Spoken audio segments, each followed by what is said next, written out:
SIR এর কাজে এবার সিভিল জজরাও ওড়িশা এবং ঝাড়খণ্ড থেকে অবসরপ্রাপ্ত বিচারকদের ব্যবহার করা হবে এসআইআর এর কাজে, এমনটাই খবর পাওয়া যাচ্ছে। যে পরিমাণ কাজ বাকি সেটা শেষ করতে অনেক সময় লেগে যাবে। যতজন বিচারক নিয়োগ তাদের নিয়ে কাজ শেষ করতে সময় লাগবে, এমনটাই জানিয়েছেন প্রধান বিচারপতি। এবং এই সময় রাজ্যের আইনজীবী কল্যাণ বন্দ্যোপাধ্যায় সওয়াল করেন, ভাষাগত সমস্যার কথা তিনি তুলে ধরেন। যদিও তার যে জবাবে বিচারপতি জয়মাল্য বাগচি তিনি জানিয়েছেন বাংলা, বিহার, উড়িষ্যা একটা সময় অখণ্ড ছিল, সেক্ষেত্রে ভাষাগত কোনো সমস্যা হওয়ার কথা নয়।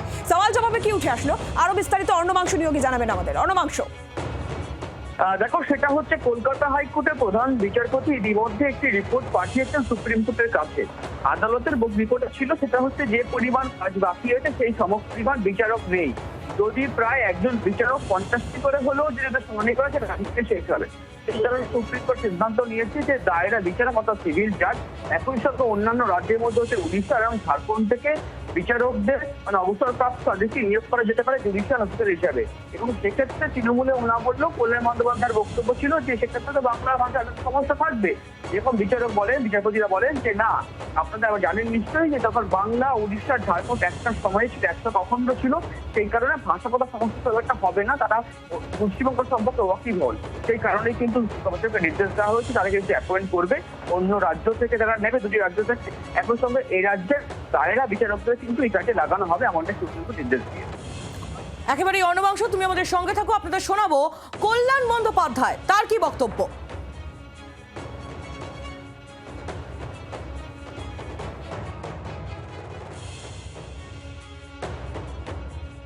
250 জন জুডিশিয়াল অফিসারের দিয়ে পুরো কাজটা করতে গেলে প্রচুর সময় লাগবে। তাই জন্য কলকাতা হাইকোর্ট অর্ডারটা অ্যাডিশন করেছে। আগে যেমন ডিস্ট্রিক্ট জাজ আর অ্যাসিস্ট্যান্ট ডিস্ট্রিক্ট জাজ শুধু ছিল, সেটা এখন সিনিয়র ডিভিশন এবং জুনিয়র ডিভিশন জজেদের মিনিমাম 3 ইয়ার্স এক্সপিরিয়েন্স আছে, তাদেরকে অ্যাপয়েন্টমেন্ট করতে পারবে।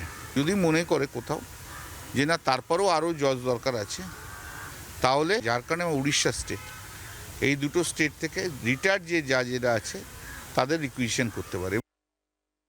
14 তারিখ পর্যন্ত যে যত ডকুমেন্ট সাবমিট করেছে ইআরওদের কাছে আছে, সেই ইআরওরা সেই ডকুমেন্ট সমস্ত প্লেস করে তাদের যা বক্তব্য আছে তারা সেটা প্রিসাইডিং অফিসার মানে জজেদের কাছে সেগুলো দেবে এবং সেই অনুযায়ী তারপর তারা ডিসাইড করবে।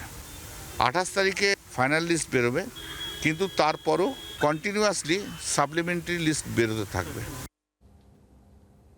এসআইআর এর কাজে এবার ভিন রাজ্যের বিচারকেরাও থাকবেন, তারাও জুডিশিয়াল অফিসারের দায়িত্ব সামলাবেন। এই যে নির্দেশ, রাজনৈতিক মহল কি বলছে শুনুন। চাপ দিয়েছে ওপর থেকে বিচারকদের ওপর, বলেছে কি অদ্ভুত লজিক বলুন তো, যে এক সময় বঙ্গ, বিহার, উড়িষ্যা একসঙ্গে ছিল তাই জন্য ভাষাগত অসুবিধা হবে না, বাংলা বললে ঝাড়খণ্ডের লোক বুঝবে বা ঝাড়খণ্ডের লোক হিন্দি বললে আমাদের গ্রামের লোক বুঝবে। একটা সময় সারা ভারতে নাকি সংস্কৃত চলতো, তাহলে সংস্কৃততে হোক, এইরকম যুক্তি গ্রাহ্য হয়? এক সময় কি হতো? অদ্ভুত কথা। সত্যি বোঝা যাচ্ছে যে কিভাবে বিজেপি আস্তে আস্তে জুডিশিয়ারিকেও গ্রাস করে নিচ্ছে। সুপ্রিম কোর্টের কাছে এই ধরনের যুক্তি আশা করা যায় না। সুপ্রিম কোর্টে ইন্টারভেন করলে এমন সময় তখন একেবারে কিনারায় এসে পৌঁছে গেছে। বিভিন্ন রাজ্যে বিচারক মন্ডলীকে যদি নিয়ে আসে, দেখুন ইংরেজি ভাষার সমস্যা তারা জানেন, তাদের কাছে অসুবিধে নেই, কিন্তু লোকাল ভাষায় তো কিছু অসুবিধে সম্মুখীন হতে হবে, তাহলে সেখানে সুপ্রিম কোর্ট দোভাষী ব্যবস্থা করার কথা ভাবতে পারেন। এবার তৃতীয় জিনিস হচ্ছে, আমাদের যারা এখানে কথা বলতে যাবেন, যদি কোনো জায়গায় কোনো সমস্যার সৃষ্টি হয়, তাহলে সেই জায়গায় আমাকে বলুন যে তৃতীয় ব্যক্তি কে উপস্থিত থাকবে।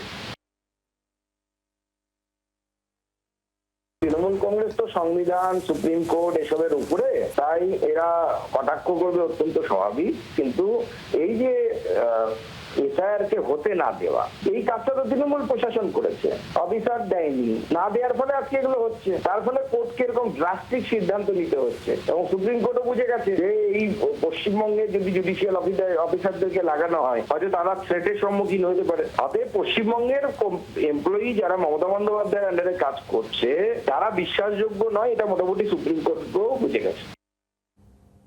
রাজনৈতিক মহলের প্রতিক্রিয়া আমরা শুনছিলাম, আর এই ঘটনায় অর্থাৎ সুপ্রিম কোর্টের এই নির্দেশের পর কলকাতা হাইকোর্টের আইনজীবী তিনি কি বলছেন শুনুন এবার। যদি দেখা যায় যে এটাকে তাড়াতাড়ি দ্রুত নিষ্পত্তি করতে হবে, তাহলে ইমিডিয়েট একটা সিদ্ধান্ত নিতে হবে যাতে এই প্রক্রিয়াটা তাড়াতাড়ি হয়। কিন্তু এখানে মাথায় রাখতে হবে যে কারণের জন্য এতদিন সমস্যাটা হচ্ছিল, তাহলে অন্য স্টেট থেকে যদি কাউকে নিয়ে আসা হয় তারা আদৌ বাংলা ভাষা বা এই ব্যাপারটা তারা বুঝবে কিনা, এটা কিন্তু যথেষ্ট কোশ্চেনেবল। আর এখানে তো বিশাল কিছু ব্যাপার না, একটা টাইটেলের ব্যাপার বা যে পেপারস আছে সেই পেপারসটা দেখে ভেরিফাই করা, সেক্ষেত্রে আমার মনে হয় না যে খুব একটা অসুবিধা হবে। কিন্তু এটা মাথায় রাখতে হবে যে ভাষাটা কিন্তু মেন, যার জন্য এত কিছু প্রবলেম হচ্ছিল এবং রাজ্য সরকার এটা নিয়ে অবজেকশন করছে। বাংলার আওয়াজ, বাঙালির আবেগ, জি 24 ঘন্টা।